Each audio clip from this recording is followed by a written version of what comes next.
Okay, korang kalau korang nak free speaker, korang kena tengok video ni sampai habis. Hi guys, so hari ni aku nak tunjuk dekat korang salah satu buah kereta iaitu Pearl Abiza yang dah upgrade player dia kepada Android player daripada brand Raiden dengan kita. So jom kita tengok apa yang ada. Okay guys, untuk model ni, customer ni pasang dengan kita model Raiden Max yang mana spek dia adalah 4GB RAM, 32GB storage and also 8-core processor. Okay, macam biasa, kalau korang pasang Android player daripada brand Raiden ni, semestinya kita akan bagi 2 tahun warranty. Dan korang juga boleh kena Apple CarPlay and also Android Auto. Lepas tu korang nak apa lagi? Nak tengok YouTube based pun boleh guys. Tak ada masalah. Okay guys, untuk model ni, dia dah boleh guna function Raiden Tracker. Sebab apa? Sebab dia dah ada SIM card slot.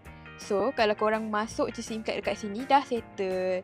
So, if kereta korang hilang ke, korang lupa korang park kat mana, kita boleh terus guna Raiden Tracker ni lah. Korang boleh terus track kereta korang berada kat mana. Untuk owner kereta ni, dia dah add on sekali dengan 360 camera.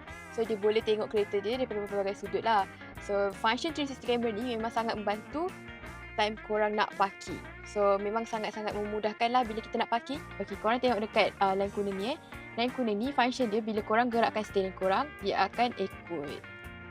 Bukan tu saja, 360 camera ni juga dia boleh menjadi dashcam untuk korang sebab kita akan bagi sekali dengan free USB dashcam recorder. So korang kalau korang berminat boleh terus contact kita atau datang ke kedai kita di top area yang terletak di Senai Eco Perniagaan. And if korang pasang apa-apa saja jenis Android player dengan kita akan bagi korang free speaker Nakamichi daripada Japan. Okeylah, itu je. Bye-bye.